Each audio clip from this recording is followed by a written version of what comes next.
Hello and welcome to another episode of the Innate Ability and Health podcast. My name is Ryan. We're going to be talking about chronic stress and how that affects your heart health and your overall health for that matter. So there have been many studies done on this showing that there is a direct correlation between chronic stress and your health.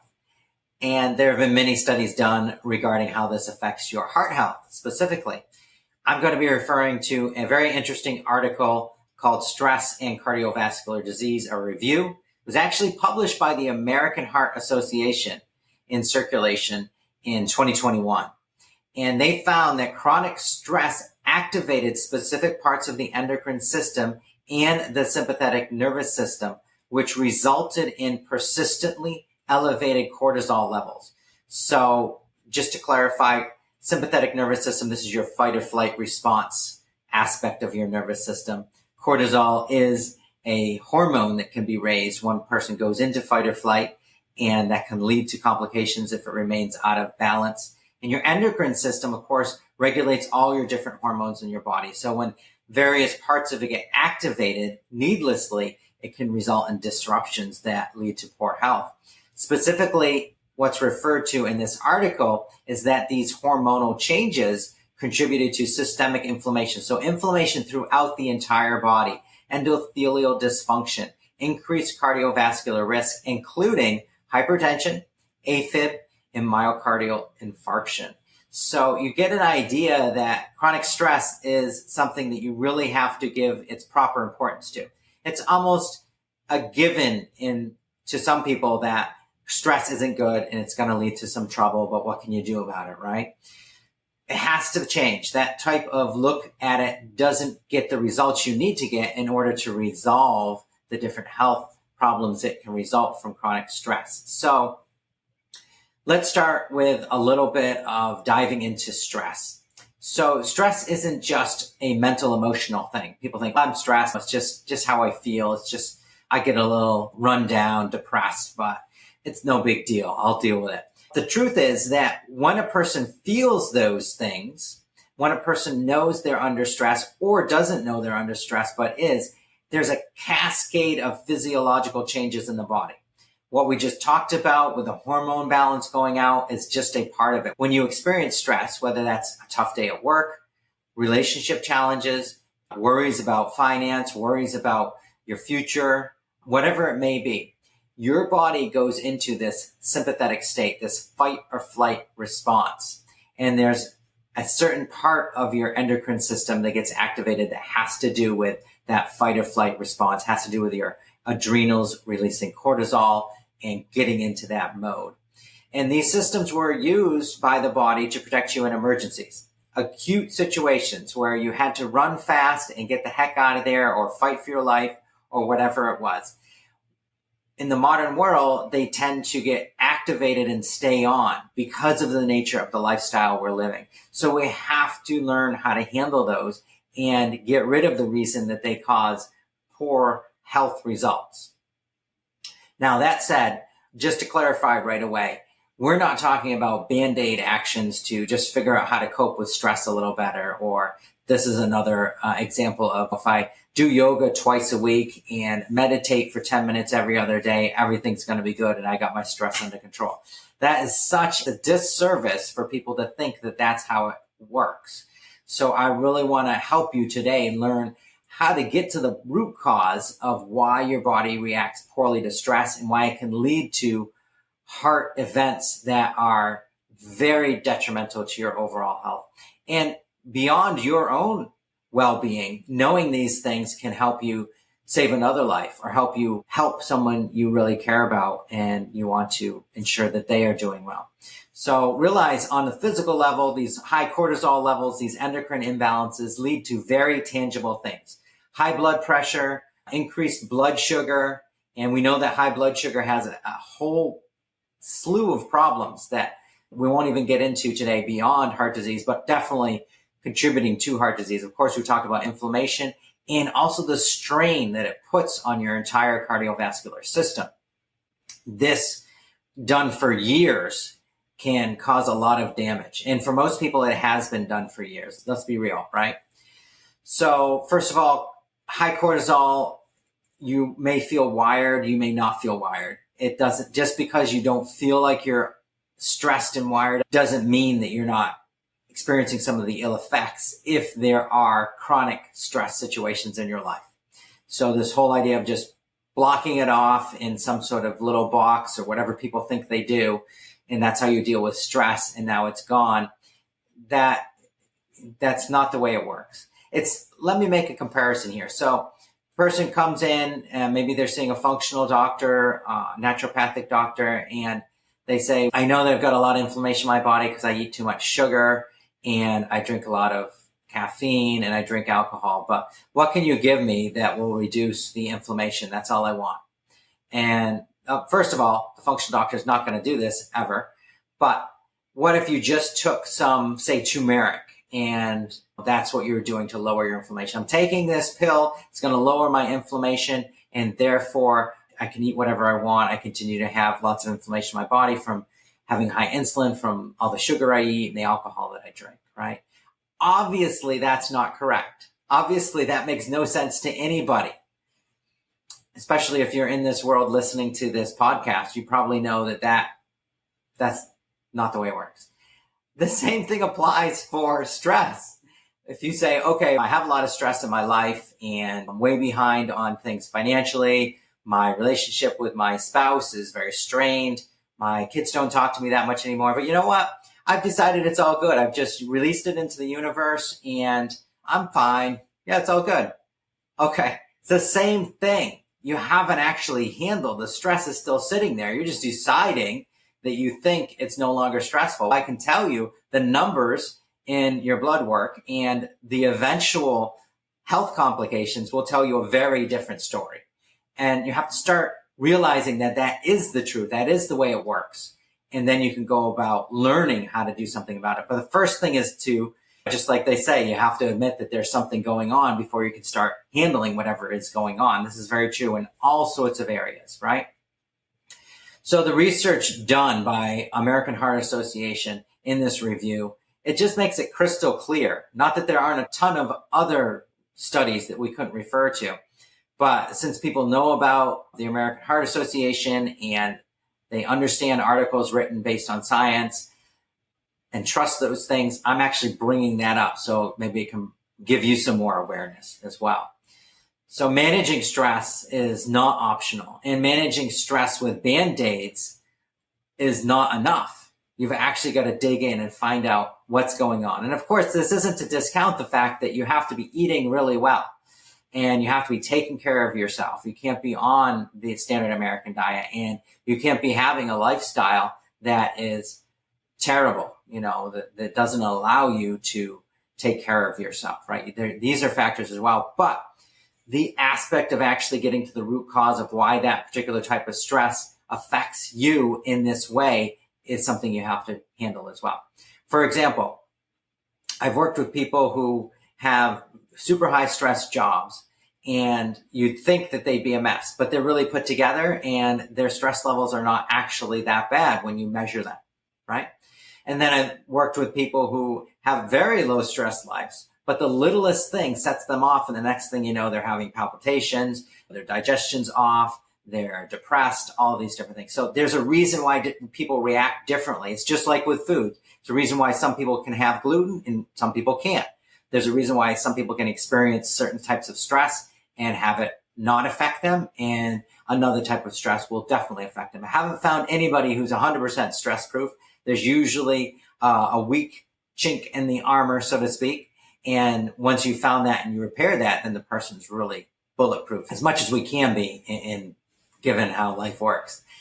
So let's dive into this a little bit. Let's go over how we would actually handle addressing stress in a way that isn't just a Band-Aid cover-up, that isn't just, okay, I'm going to do some mindfulness techniques and be aware that I'm stressed, and I'm going to exercise doing restorative yoga and whatnot. Now, mind you, all of these things are totally valid. They're helpful. We're not saying taking turmeric is bad or it's not helpful, but is it enough? It's definitely not if that's the only thing you're doing, right?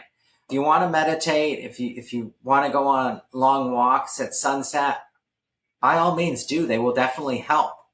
But if you're leading a stressful life and you think that's going to handle it fully, you might not get the results you're looking for. And that's what I'm trying to bring home by going over this. When a person is under stress, we know that their body reacts in a certain way.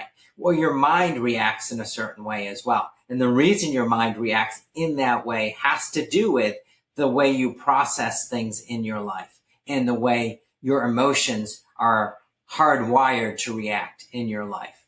So if you have had certain incidents in your past that were triggering to current stressful events that you're experiencing, then it creates this effect where when you experience current life, the stress of that current life situation really reacts poorly on your body. Now, understand this. At the level of trauma, when a person is experiencing something that's traumatic, when they're undergoing a terrible situation, whether it's physical, whether it's the loss of a loved one, whether it's some sort of other emotional situation, maybe not getting ahead quick enough, maybe being under such intense economic strain that it's almost unbearable, whatever it is, when a person's in that trauma state, their ability to think and their ability to process information and react in a sane manner lowers. We all know somebody might say, I'm just under stress. That's why I'm not handling things the way I should. It's kind of innately known that that's the way it works. But when you dig into it, what you can find is that your body actually identifies and your mind identifies what's going on in those traumatic incidents with possible bad effects in your body. So let's say a person gets hit by a car, and during the time they get hit by the car actually punctures their lung. They get hit so hard that one of the metal fragments in the car punctures their lung. So thereafter, when they're in life and maybe they drive truck and they are under stress from their job because they're not getting their things done fast enough on their route and they might lose their job. And this whole thing has a lot to do with driving and being around vehicles. And they were in a car accident one time when they had severe damage to their lung. Now, their day-to-day stress of life is affecting their physical health very directly because it's hinging on this earlier incident. Now, they're not usually that obvious. I'm bringing that up so it can be very clear how this might work. But that incident of trauma gets identified mentally with damage to the lung. And maybe that damage to the lung put a lot of strain on the heart at the time, all those rush of hormones and cortisol and adrenaline, and really caused some damage in the whole cardiovascular system, right? So that said, when you're experiencing this stress in present time that has to do with cars and economics and driving, it really affects the body. Now, another person who never had that type of stress and trauma in their life might have a driving job and have stress on it, and it doesn't affect their health because they don't have that past history. But it's usually not that obvious. There's usually a lot more related incidents that have to be sorted through, and how it all fits together has to be worked out. But it can be worked out. And when you know how to do that, it's very simple. But the first thing is realizing that there is this direct relation between your health and trauma and stress and how that all works. Now, chronic stress is unique in that it keeps that non-optimal state of health that may be sitting on some past thing that happened in your life. Mind you, it doesn't have to be being hit by a car. It could be the loss of someone in your life. It could be a traumatic change in your life. It could be a number of things. When that chronic stress lines up with these things and they both impact your health, that's when you get a kind of a double down on how it can affect your body and cause inflammation. It doesn't even totally track. How can me having stress at my job cause my body to be inflamed? Here's how it works. We just went over it, right? It really is that simple, although when you dig into it and check it out, it can be fairly complicated. So yes, finding ways to alleviate and lessen the stress in the day-to-day life will improve the results. But you see, you haven't eliminated the reason that it's even an issue in the first place. So what you want to do is you want to do both. If you're not able to dive in with somebody or you're not able to work on that earlier trauma right at the moment, okay, fine. Work on reducing things that you know are triggers for your health. So this is where you can narrow it down a little bit. You can take a look at your current stress and instead of wondering if you're stressed or not, try to dive into the next level. Does this type of stress seem to affect me physically? After that stress, do you feel physically drained? After that stress, does certain parts of your body have pain in them? After that stress, do you feel weakness in certain areas? If that's the case, then those are the specific areas of stress that you really need to work on for improving your health. Rather than saying, okay, you just need to lower the stress in your life. No, you need to lower specific areas of stress, most importantly. Yes, overall lowering of stress is always a good idea, makes us feel better, and makes us happier, makes us more successful, etc., etc. But if you're really trying to alleviate a specific physical situation, you have to take it to the next level. In present time, what type of stress seems to cause the body situations? It's very easy to observe. Of course, you could do testing. You could work with myself and really dig into these more. But there are ways you can look at it holistically and figure it out a little bit on your own, and then start alleviating those areas of stress really as a priority. Don't worry so much about overall stress in your life. That can be stressful. I've got to lower my stress. Doctor says it's hurting my heart. What area? Let's say you figure out that it's specifically your job. Okay, good. Then you dive in. You go, okay, how can I alleviate the stress in the job? And here's a little secret for you. Usually when an area of your life is stressful and you're under stress in that area, it's not just the circumstances of that situation, even if it appears to be, even if you can say, okay, it's completely because I make $2,000 a month and I need to make $10,000 a month. That is the stress. And it may seem that that's all it is. But if you really look into the area that's causing you not to be able to make enough money each month, then you will find that somewhere in there is somebody who's trying to cause you trouble, who's maybe not got your best intentions in mind. And when you find that person and you start realizing what they do and maybe figure out ways to circumnavigate them or just not be around them or get them out of your life if possible, if they're really an issue. If it's somebody that you also have a relationship with that you need to maintain or that you want to maintain, then you have to figure out how to deal with that person using communication. And of course, there's always ways of doing that. Now, another thing to keep in mind is when you are figuring out how to handle people in your life, don't go for the big dramatic exit or entrance to handle the situation. Confront them in front of all their peers and demand that they change their ways. That's not going to get you what you want. What you want to do is figure out a very simple approach that is very light and allows you to start improving your relationship with them and improving the way you interact with them. And then that will snowball in the right direction if you're approaching this correctly. Now, I'm giving you some really powerful tools here, but they only work if you really apply them. And sometimes it's harder than you might think to apply these things and get the results you're looking for, but it is very doable. So just to summarize, obviously you want to get to the root cause, and there's a reason, there's a connection between your health and stress, but also you want to get to what's going on in present time. If you can't do that right now, who in your present time environment where you have the most stress that's causing you physical trouble might be holding you down or causing you to not flourish and prosper. And when you found that person or persons, then that situation has to be resolved using communication, but a very gentle approach. Don't try to be dramatic about it. As much as you might say, oh, I want to be because I know that this person's really behind all of this and I need to do it.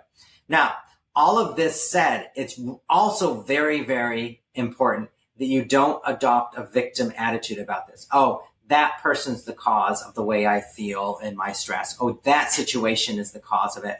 Or I wasn't born with the means to handle this type of thing, and now I'm having to. Nobody else.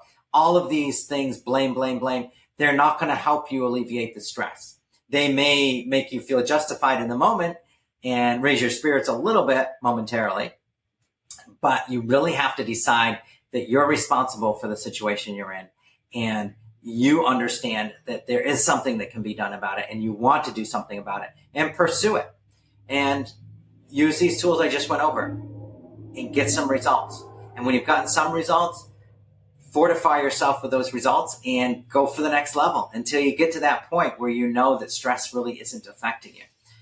I would love to always help people. If you're working with me and you have questions on something I talked about in this episode, feel free to reach out to me. But even if you're not, feel free to reach out and find out what I could do to help you really dig in and find out why stress even is an issue for you in the present moment in your day-to-day life, in your heart health, etc.